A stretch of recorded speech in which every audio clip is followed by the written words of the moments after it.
Irmãos, vamos abrir as nossas Bíblias na primeira carta de Pedro, capítulo 3. Então abra aí, por favor, a sua Bíblia, 1 de Pedro, capítulo 3. Hoje nós vamos concentrar a nossa atenção do versículo 18 até o versículo 22.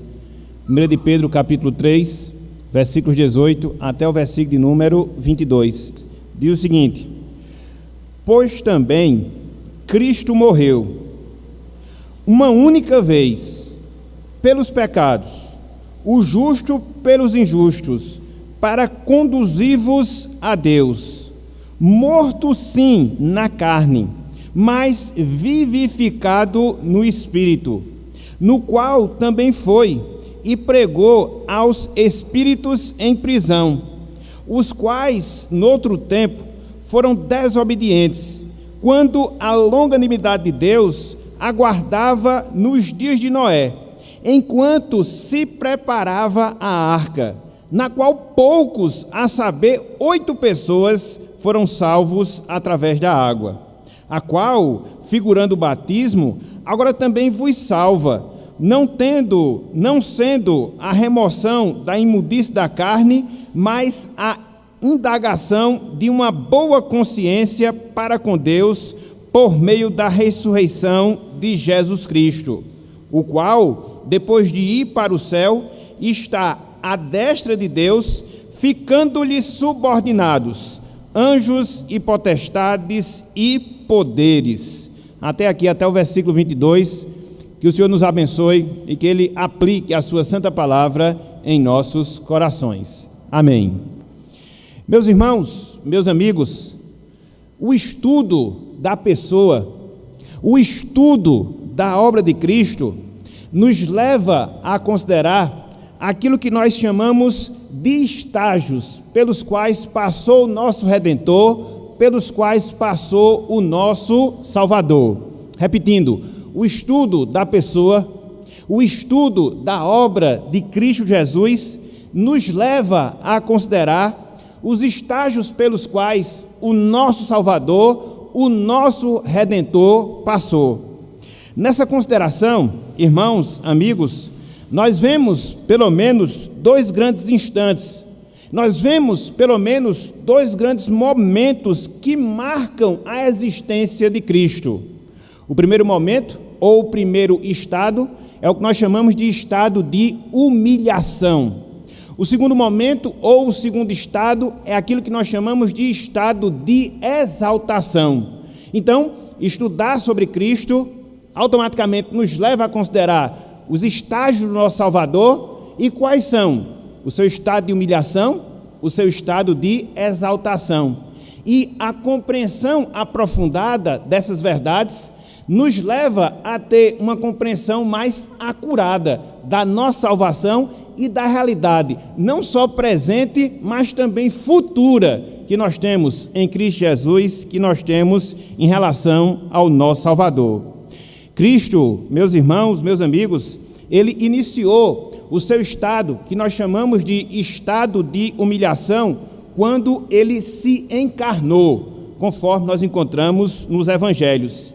Isso se deu, no seu sentido mais direto, isso se deu, no seu sentido mais prático, quando Cristo se tornou semelhante a homens, com as suas fraquezas, com as suas limitações, exceto no pecado, exceto nas transgressões.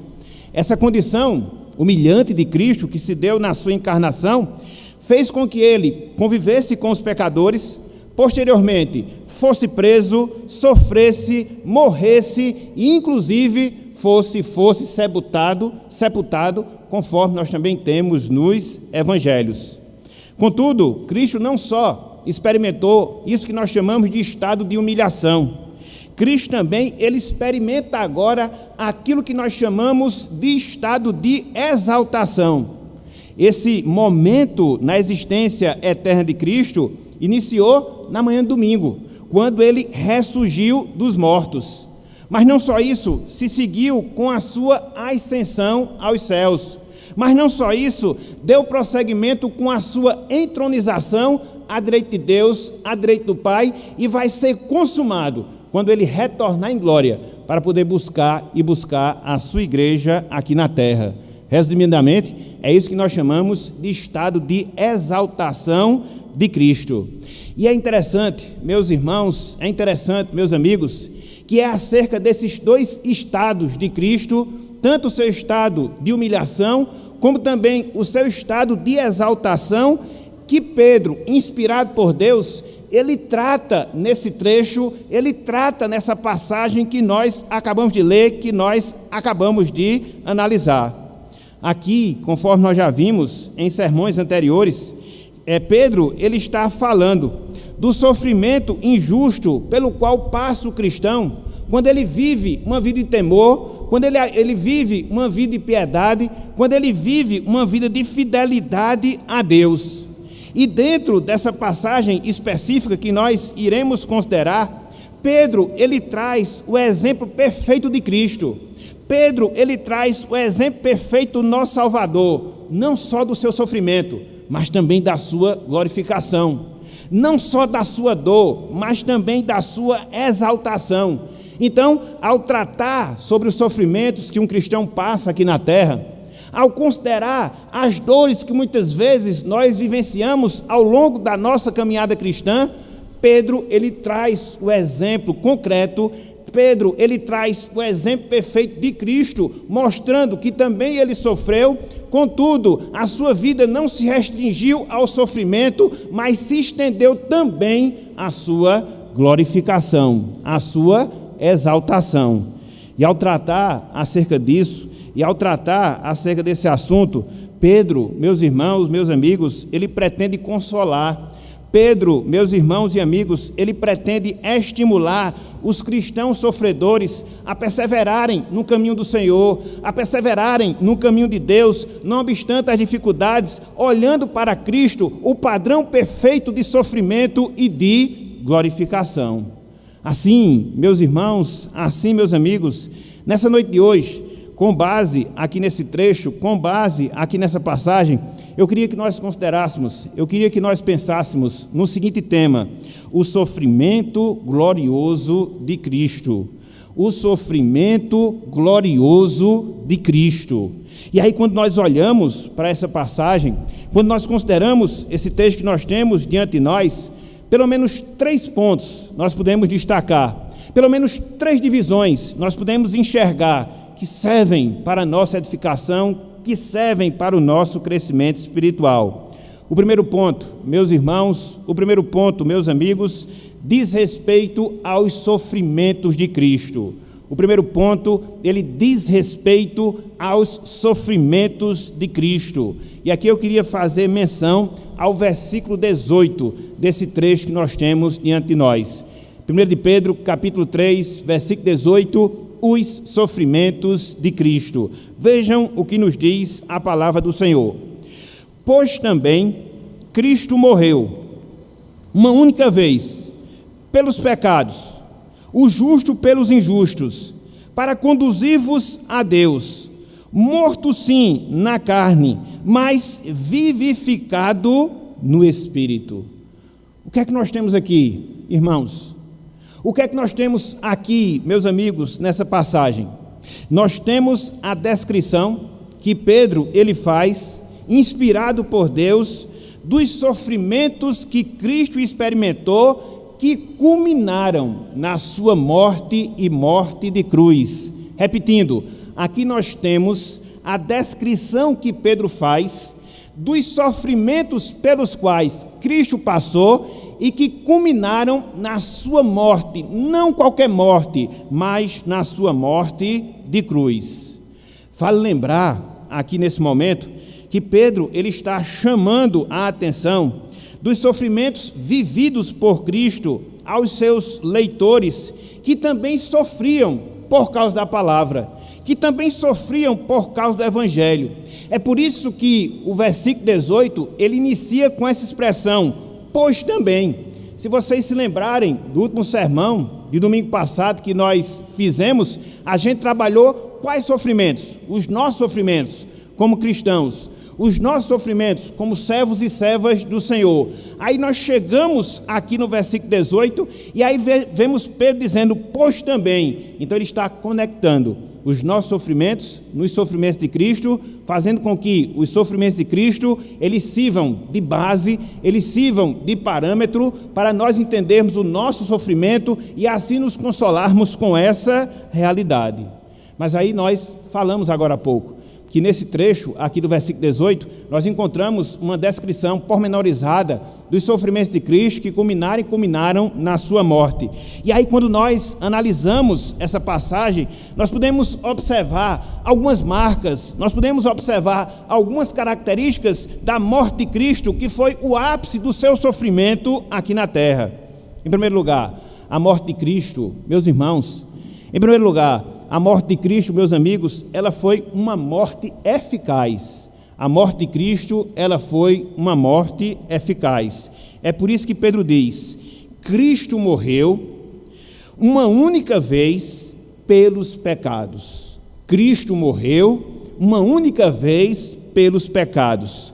O sacrifício de Cristo em favor dos pecados do seu povo foi único, meus irmãos. Foi ímpar, meus amigos, sem a necessidade que ele viesse a se repetir. É justamente isso que Pedro ele está dizendo aqui. O sacrifício de Cristo, que culminou na sua morte, foi um sacrifício único. Não há mais a necessidade deles serem repetidos. Não. Diferentemente do que acontecia, por exemplo, no Antigo Testamento, onde pelo menos 2 sacrifícios diários eles eram feitos para que o povo tivesse os seus pecados apagados. Cristo, através da sua obra, Cristo, através do seu sofrimento, Cristo, através da sua morte, fez o sacrifício único e de uma vez por todas, para poder assim cobrir o preço dos nossos pecados, das nossas transgressões. Aquilo, meus irmãos, aquilo, minhas irmãs, que nos separava de Deus, que nos separava do Senhor, ou seja, os nossos pecados, aquilo que nos tornava passíveis de receber a ira, de receber a condenação, de receber a justiça divina, foi solucionado, foi resolvido, foi remediado uma única vez por Cristo lá na cruz do Calvário. Louvado seja Deus, louvado seja o Senhor. Contudo, Pedro, ele não para por aqui. Em primeiro lugar, ele mostra que o sacrifício de Cristo, resultado dos seus sofrimentos e morte, foi um sacrifício único, foi um sacrifício eficaz. Mas não só isso. Os sacrifícios ou os sofrimentos de Cristo que culminaram na sua morte também foram sofrimentos substitutivos. A morte de Cristo foi uma morte substitutiva ou vicária, se assim nós queremos dizer, se assim nós queremos falar. É por isso que, ainda no versículo 18, Pedro ele fala: o justo pelos injustos. O justo pelos injustos. O que foi que houve lá no Calvário? O que foi que houve lá na cruz? Houve uma troca. Houve uma substituição, vamos assim dizer. Aquele que era justo, que ninguém poderia apontar algum tipo de pecado, que ninguém poderia apontar algum tipo de transgressão, tanto é que o próprio Cristo disse que ninguém o convenceria do seu pecado. Ele foi crucificado, ele sofreu, ele morreu no lugar dos injustos, no lugar dos pecadores, no lugar dos transgressores, no lugar dos desobedientes e desobedientes a Deus. Então, esse foi o sacrifício de Cristo, foi uma troca. Esse foi o sacrifício de Cristo, foi uma substituição. Ele se colocou no lugar dos pecadores. Não obstante não ter pecado, ele se fez pecador, recebeu a punição dos nossos pecados, para que assim nós pudéssemos experimentar da sua salvação.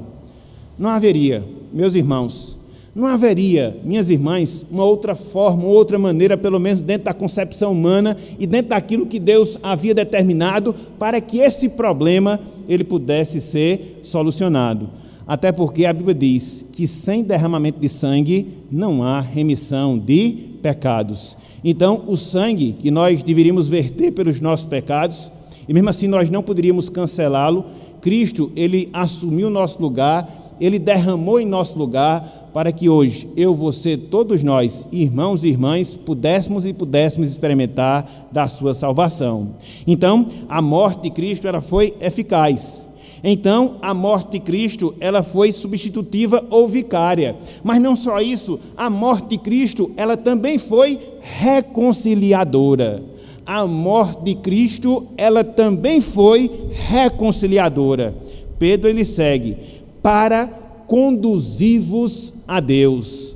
Para conduzir-vos a Deus.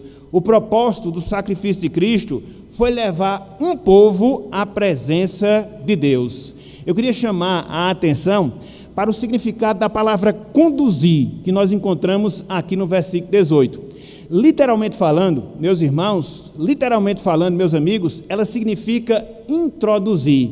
E é interessante porque ela descrevia, nos tempos do apóstolo Pedro, a função de um assistente do rei, que era responsável por introduzir as pessoas na presença desse rei, e assim elas poderem ter acesso a esse rei. Então, Pedro pega essa palavra e dá uma conotação espiritual, mostrando que foi justamente isso que Cristo fez. Ele foi o nosso assistente. Ele foi, na verdade, o assistente de Deus, que nos conduziu à sua presença, que nos deu a possibilidade de termos acesso a Ele, para que assim nós pudéssemos desfrutar da sua comunhão. Veja como é importante essas verdades. Veja como é importante isso que a palavra de Deus, ela nos ensina. Porque Cristo, através do seu sacrifício, porque Cristo, através dos seus sofrimentos, porque Cristo, através da sua morte, Ele derrubou a parede que nos impedia de desfrutarmos da presença de Deus.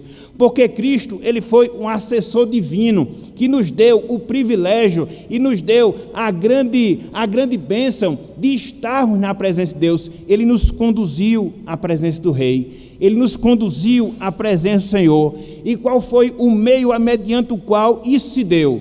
Através da sua própria morte, através do seu próprio sacrifício, através do derramamento do seu próprio sangue. Não qualquer sangue, mas o sangue imaculado do nosso Salvador, do nosso Senhor, o Senhor Jesus Cristo. Então, por isso, meus irmãos, por isso, minhas irmãs, hoje eu e você temos esse privilégio.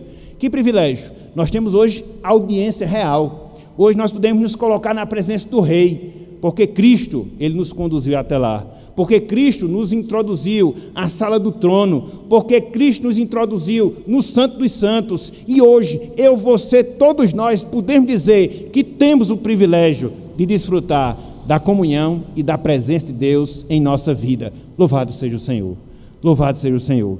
Então, a morte de Cristo, ela foi eficaz, a morte de Cristo, ela foi substitutiva ou vicária, a morte de Cristo, ela foi reconciliadora, mas não só isso. Em último lugar, a morte de Cristo, ela foi real. A morte de Cristo, ela foi real. Finalzinho do versículo 18. Pedro assim diz: morto sim na carne, mas vivificado no Espírito. Morto sim na carne, mas vivificado no Espírito. A morte de Cristo, irmãos e amigos, ela foi concreta. A morte de Cristo, irmãos e amigos, ela foi real. Ela não foi uma ilusão de ótica, não, jamais.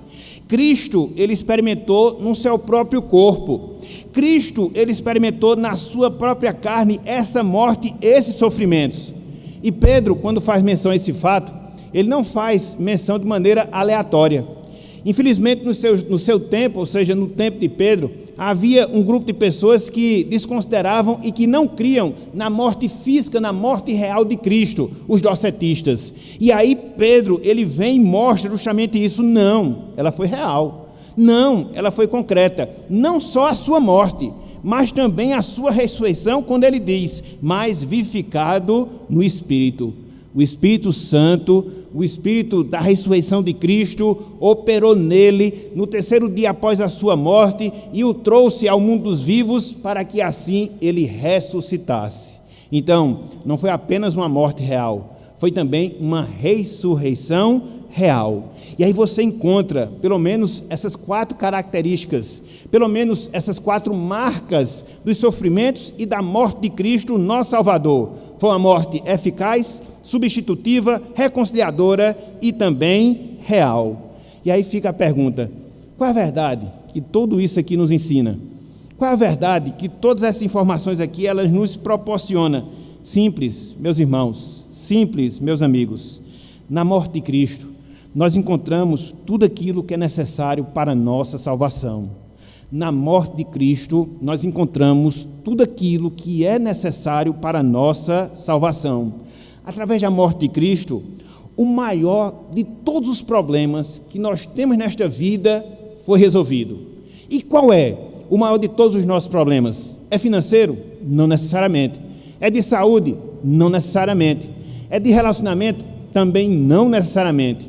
O maior dos nossos problemas é o problema do pecado. E isso Cristo resolveu. Isso Cristo remediou quando Ele morreu na cruz do Calvário. E nós podemos ter essa certeza. E nós podemos ter essa convicção. Por quê? Porque a resolução desse que é o maior de todos os nossos problemas, o pecado, repousa no caráter do nosso ofertante. Quem é o nosso ofertante? Cristo, aquele que é santo, aquele que é imaculado.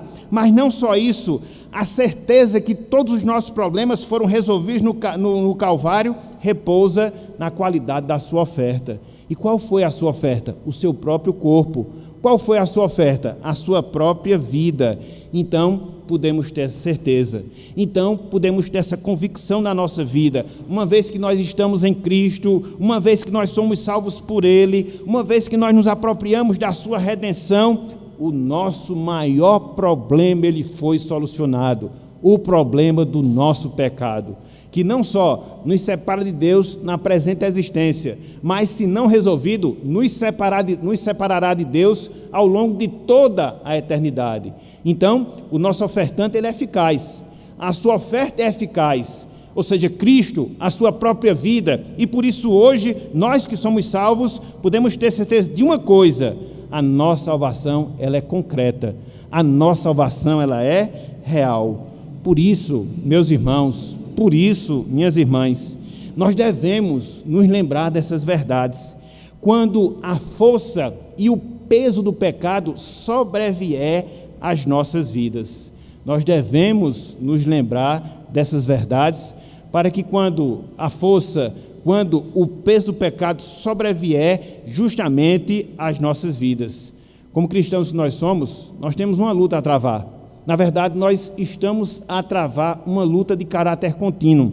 E que luta é essa? Luta contra os nossos próprios pecados, luta contra as nossas próprias transgressões. E há determinados momentos onde nós olhamos assim para as tentações, onde nós olhamos assim para os nossos pecados e muitas vezes concebemos que eles são invencíveis. Às vezes isso acontece conosco. Ou, por outro lado, muitas vezes nós somos vencidos pelo pecado e a consciência continuamente procura nos acusar da sua realidade em relação às nossas vidas. E quando isso se der, quando essas coisas acontecerem, o que é que nós devemos fazer?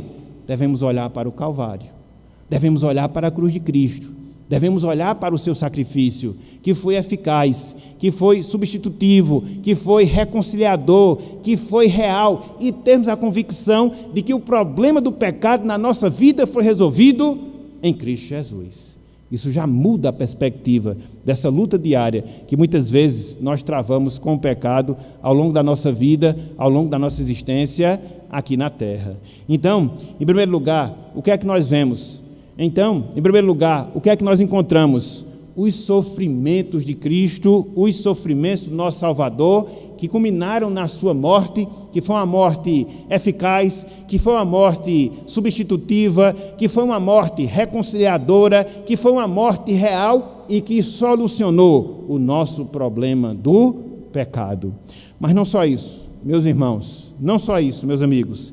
Em segundo lugar, nós nos deparamos aqui com o segundo ponto da nossa pregação, com o segundo ponto da nossa mensagem, ou seja, a pregação de Cristo.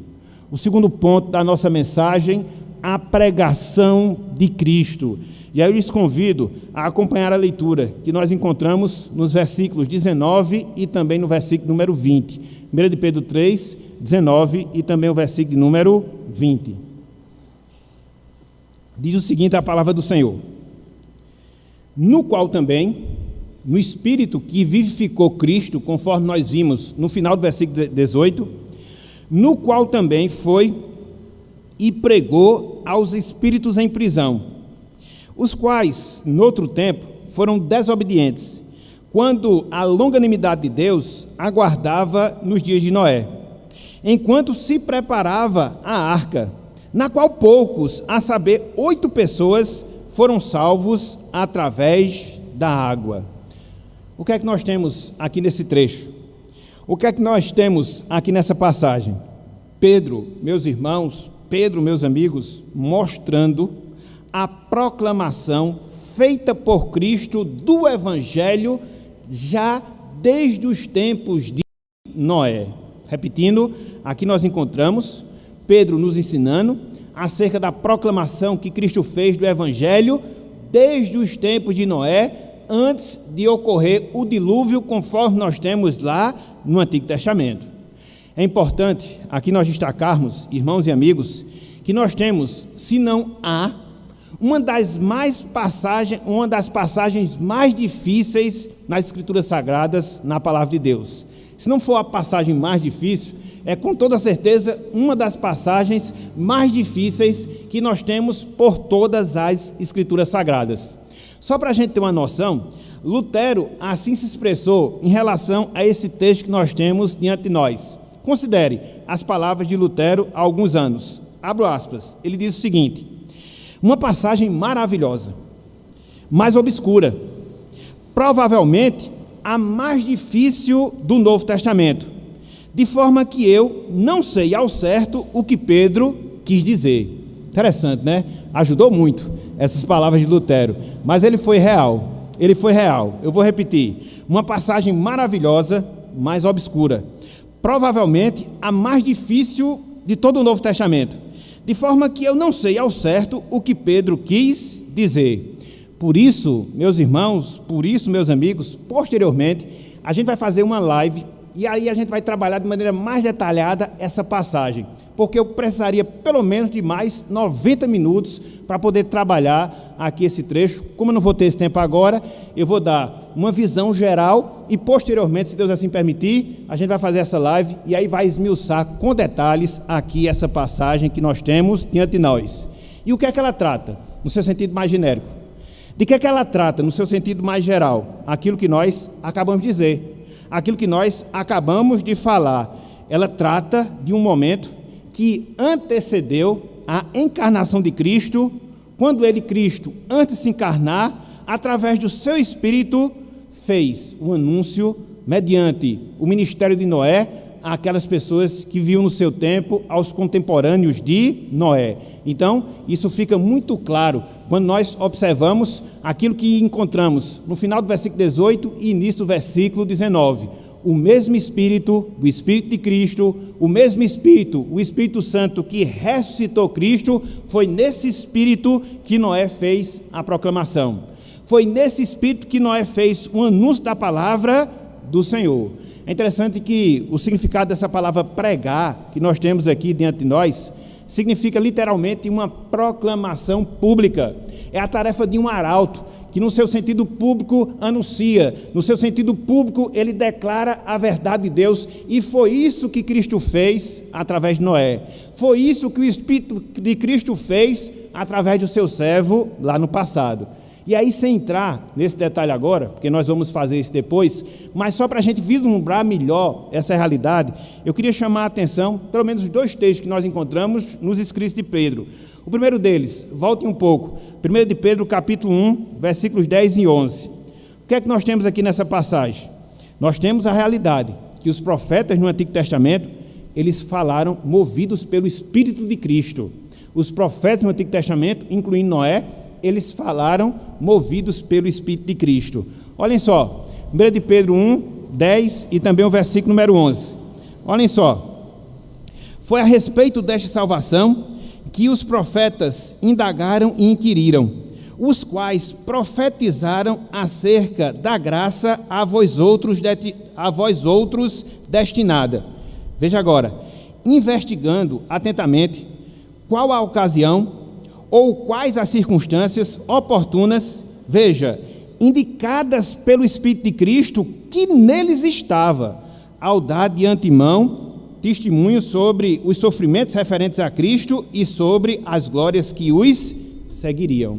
Então veja que os profetas no Antigo Testamento, eles falaram movidos pelo Espírito de Cristo. Cristo falando antes da sua encarnação. E aí quando você vai um pouco mais adiante para a segunda carta de Pedro, capítulo 2, versículos 4 e 5, você vai ver que Noé, ele foi um pregador da justiça, mediante o Espírito de Cristo. Isso aqui é só uma introdução do estudo mais acurado que a gente vai fazer aqui nessa passagem. 2 de Pedro, capítulo 2, versículos 4 e 5. Veja, 2 de Pedro 2, 4 e 5.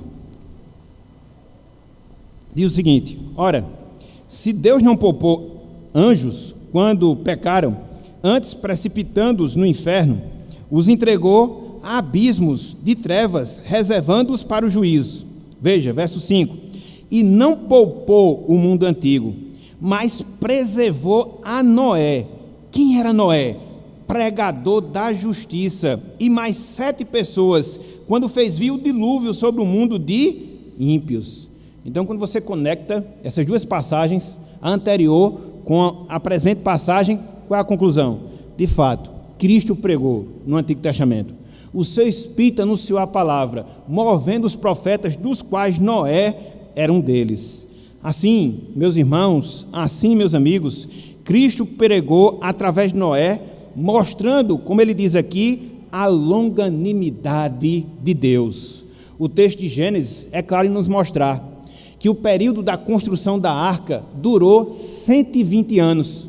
Mas enquanto estava construindo a arca, Noé estava anunciando, Noé estava proclamando, Noé estava anunciando a palavra do Senhor. Apesar das descrenças, apesar dos escárnios, ele perseverou firme no seu ministério e obteve a salvação apenas da sua família. Mas foram 120 anos de anúncio, 120 anos de proclamação, movido, repito, pelo Espírito de Cristo. E aí, quando você considera tudo isso de maneira bem abrangente, conforme nós vimos, o que é que fica de verdade para nós? O que é que fica de princípio para nós? Simples, meus irmãos, simples, meus amigos. Quando a palavra de Deus ela é pregada, Cristo é ouvido. Quando a palavra de Deus ela é pregada, Cristo ele é ouvido. Isso aconteceu quando o próprio Cristo esteve aqui entre nós, exercendo o seu ministério, proclamando a palavra do Senhor, mas também aconteceu mesmo antes da sua vinda, quando o seu Espírito estava nos seus anunciadores, nos profetas de Deus no Antigo Testamento. Então, essa era a realidade. E essa é a realidade que ainda se faz presente no maior privilégio hoje, meus irmãos, hoje, minhas irmãs. Por quê? Porque depois do Pentecostes, o Espírito de Cristo desceu a cada um de nós. Ele está em todos nós. E através da proclamação da palavra, Cristo está anunciando o seu evangelho, Cristo está anunciando a sua palavra. Por isso, meus irmãos, por isso, minhas irmãs, nós devemos considerar a grande bênção, nós devemos considerar o grande privilégio que nós temos de quê? Somos boca de Cristo aqui na terra. Nós somos boca de Cristo aqui na terra. Se o Espírito de Cristo está em nós, se o Espírito Santo está em nós, nós somos arautos, nós somos proclamadores de Cristo, independente da incredulidade, independente da carnalidade, independente da indiferença que as pessoas possam apresentar do Evangelho. Mas esse é o benefício que Deus nos outorgou, meus irmãos, minhas irmãs. Somos sua boca, somos seus anunciadores, somos seus pregadores. Se Noé foi lá no Antigo Testamento, muito mais nós somos em nossos dias. Por isso, nós devemos aproveitar esse privilégio.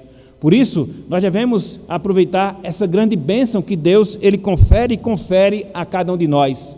Falar da palavra de Cristo, fazer Cristo ser ouvido da parte das pessoas, através do anúncio que nós fazemos do seu evangelho e da sua salvação. Essa é uma responsabilidade deleitosa que Deus nos proporcionou em Cristo e em Cristo Jesus. Então, no primeiro momento, o que é que você vê aqui nessa passagem? Os sofrimentos de Cristo.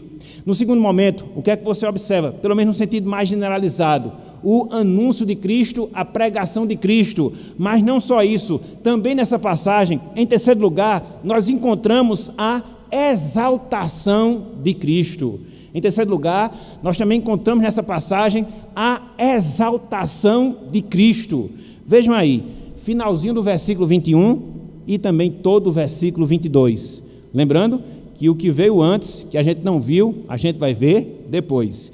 Veja o que diz aqui a palavra do Senhor. Parte final do versículo 21, todo o versículo 22.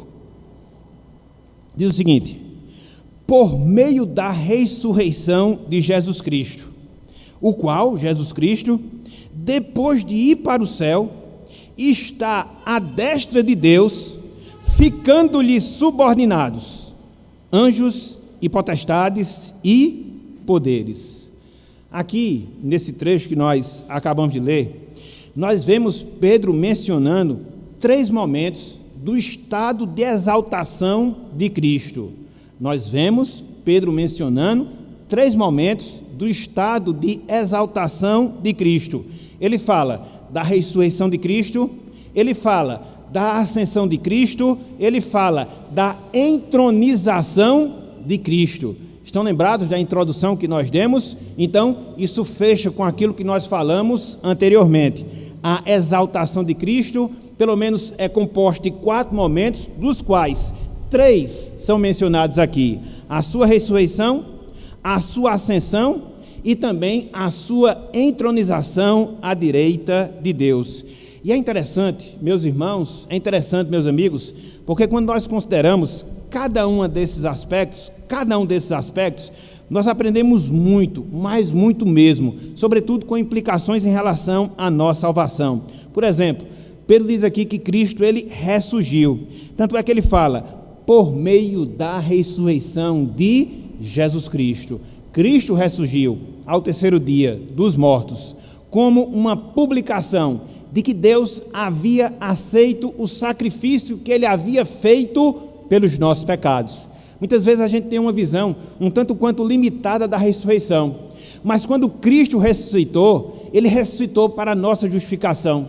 Foi a declaração de que Deus aceitou seu sacrifício, foi a declaração que Deus aceitou a sua morte, e hoje, meus irmãos, minhas irmãs, nós temos perdão pleno e completo de todos os nossos pecados. É por isso que Pedro faz menção da ressurreição, mas não só da ressurreição. Pedro, ele também faz menção da ascensão de Jesus.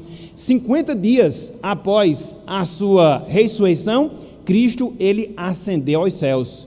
Ele terminou a obra que ele tinha para realizar aqui na terra e passou agora a dar continuidade ao seu trabalho aonde? Nos céus. Dentre vários trabalhos que a gente pode mencionar que Cristo está a realizar, está um que é fundamental para as nossas vidas. Cristo, ele foi aos céus para nos preparar lugar. Não foi isso que ele falou lá em João? Eu vou preparar lugar para vocês. Então, a sua ascensão, dentre várias coisas, possibilita essa realidade. Cristo, ele foi, Cristo, ele providenciará lugar para nós, e quando esses lugares estiverem providenciados, ele retornará para que nós possamos estar na sua presença. Mas não só a ressurreição, não só a ascensão, Pedro também fala aqui da entronização. É por isso que ele diz, está à destra de Deus. Hoje, meus irmãos, hoje, meus amigos, com a sua entronização, Cristo, ele ocupa posição de domínio. Cristo, ele ocupa posição de poder sobre o universo, não só o mundo físico, mas também o mundo espiritual. Ele agora está exercendo com a maior abrangência os seus ofícios, o ofício de profeta, o ofício de sacerdote, o ofício de rei. Se aqui na terra, ao longo do seu ministério, ele exerceu esses 3 ofícios de ensinar, de dominar e de também ser o sacrifício e ser o nosso ofertante, muito mais ele está realizando agora, muito mais ele está fazendo agora. Tanto é que a sua subida aos céus possibilitou a descida do Espírito Santo, que é o nosso senador. Tanto é que agora ele é o nosso sumo sacerdote que está intercedendo à direita de Deus em nosso favor. Tanto é que ele agora está reinando sobre todas as hostes, quer sejam as hostes do bem, quer sejam as hostes do mal. Cristo exerce o domínio completo e isso é permitido justamente por causa da sua entronização. E por causa de tudo isso, ele, Cristo, recebeu a maior honra. Ele, Cristo, recebeu a maior glória que alguém pode receber. É por isso que Pedro, ele completa, ficando-lhe subordinados anjos e potestades e poderes. Aqui Pedro ele está fazendo menção dos anjos, tanto os anjos bons como também os anjos maus. Todos eles estão sujeitos. Todos eles estão debaixo do domínio de Jesus Cristo. A sua ressurreição, a sua ascensão, consequentemente, a sua entronização permite isso. De sorte que não existe nenhum outro nome dado entre os homens, pelo qual importa que nós sejamos salvos, somente o nome de Cristo. Ele é o Senhor, Ele é o Rei, Ele exerce o domínio sobre tudo e sobre todos, e não há, meus irmãos, não há, meus amigos, ninguém semelhante a Jesus Cristo, e Ele é o nosso Salvador, e Ele é o nosso Salvador. Então, diante de um Salvador como esse, irmãos e amigos, diante de um Salvador como esse, nós temos fonte para consolo em relação às nossas vidas. Não é qualquer Salvador que nós temos, não é qualquer Redentor que nós temos, mas é o Redentor que veio, se encarnou, é o Redentor que se humilhou, que sofreu, que morreu, mas não foi vencido pela morte. Ele ressuscitou, Ele ascendeu aos céus, e agora Ele está à direita de Deus Pai Todo-Poderoso. Esse é o Salvador dos crentes, esse é o Salvador dos fiéis, esse é o Salvador dos santos aqui na terra. Portanto, meus irmãos, portanto, minhas irmãs, nós devemos confortar, nós devemos consolar os nossos corações nesse Salvador. Nós temos lutas aqui nessa vida, com certeza, mas ao lado dessas lutas, nós temos um Rei vitorioso que vence as nossas batalhas. Nós temos dúvidas aqui nessa vida, com toda a convicção, mas nós temos o Salvador que é o ensinador e que nos mandou o seu Espírito para nos conduzir a toda a verdade. Nós temos muitas vezes temor em relação aos nossos pecados, sim temos, mas também nós temos um Salvador que nos purifica de todo o pecado e que intercede à direita de Deus em nosso favor. Aí eu lhes pergunto, de quem mais nós precisamos? De quem mais nós precisamos? Se nós temos um Salvador que é profeta e nos conduz no caminho da verdade, se nós temos um Salvador que é sacerdote, nos purifica e intercede por nós continuamente à direita de Pai, se nós temos um Salvador que é Rei, domina sobre tudo e sobre todos, de quem mais nós precisamos? Ninguém, ninguém, ninguém. É por isso que em Cristo nós temos ampla suficiência, em Cristo nós temos ampla satisfação, e nós só carecemos desse Salvador para de fato suprir todas as necessidades que nós temos ao longo da nossa vida. Portanto, meus irmãos, portanto, minhas irmãs, recorramos a esse Salvador, que possamos desfrutar da sua presença, que possamos buscar da sua comunhão, porque Ele é o Salvador inigualável. Ele é Rei, Ele é sacerdote, Ele é profeta, Ele é tudo em todos para a glória do Pai. Essa é a realidade que faz parte da nossa vida. Então, nós temos aqui o quê? Nós temos, em primeiro lugar, os sofrimentos de Cristo. Depois, nós temos o quê? A pregação de Cristo. Depois, nós temos o quê? A exaltação de Cristo. Alguns estados do nosso Salvador, alguns estados do nosso Redentor. Ele se humilhou? Sim, se humilhou, morrendo a morte mais vergonhosa que alguém poderia morrer. Contudo, a sua morte foi eficaz. Contudo, a sua morte foi substitutiva. Contudo, a sua morte foi reconciliatória.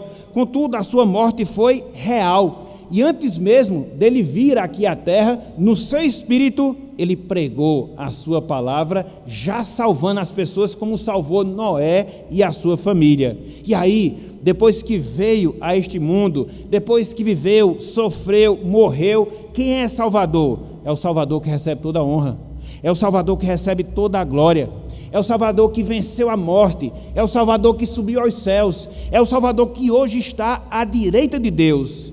Então, Cristo se humilhou para que posteriormente ele pudesse ser glorificado. A cruz antecede a glória. E é justamente esse mesmo roteiro, esse mesmo caminho pelo qual passou o nosso Salvador.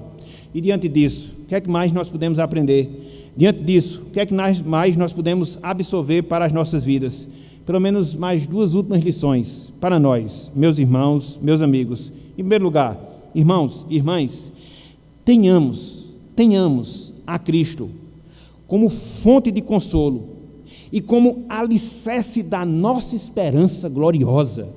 Tenhamos a Cristo como fonte de consolo e alicerce da nossa esperança gloriosa. Nós sofremos por causa de Cristo? Sim, essa é a nossa realidade aqui na terra. E quanto mais fiéis a Cristo, mais sofremos por causa de Cristo. Mas mesmo assim, nós não estamos desassistidos, porque esse Cristo, ele nos conforta. E aí, nós estaremos nessa esperança, nessa perspectiva, sermos glorificados assim como ele foi. Isso é o que nós esperamos. Da mesma forma que Cristo sofreu, nós também sofremos. Da mesma forma que Cristo foi glorificado, nós também seremos glorificados. Conforme nós falamos, a cruz antecede a glória. Hoje nós sofremos? Sim. Hoje nós padecemos com toda certeza. As perseguições por causa do Evangelho, as limitações da existência física e tantas outras coisas que nos humilham na presente existência. Mas há para nós, irmãos e irmãs, a esperança de que mais cedo ou mais tarde Cristo substituirá esse estado de vergonha por um estado glorioso, e não é qualquer estado glorioso, é um estado glorioso que perdurará desde toda a eternidade, ou para toda a eternidade. Essa é a esperança que nós temos, esse é o consolo que inunda o nosso coração. A gente vai celebrar a Santa Ceia já, e vai ser um outro momento para que essa verdade ela possa ser relembrada para as nossas vidas ou para os nossos corações. Então, essa é a nossa realidade. Eu queria só ler um texto, bem rápido, Romanos capítulo 8, versículo 17, só para fechar aqui esse fato. Que fato? Sofremos com Cristo, mas também com Ele nós seremos glorificados. Olha só o que Paulo fala em Romanos capítulo 8, versículo 17.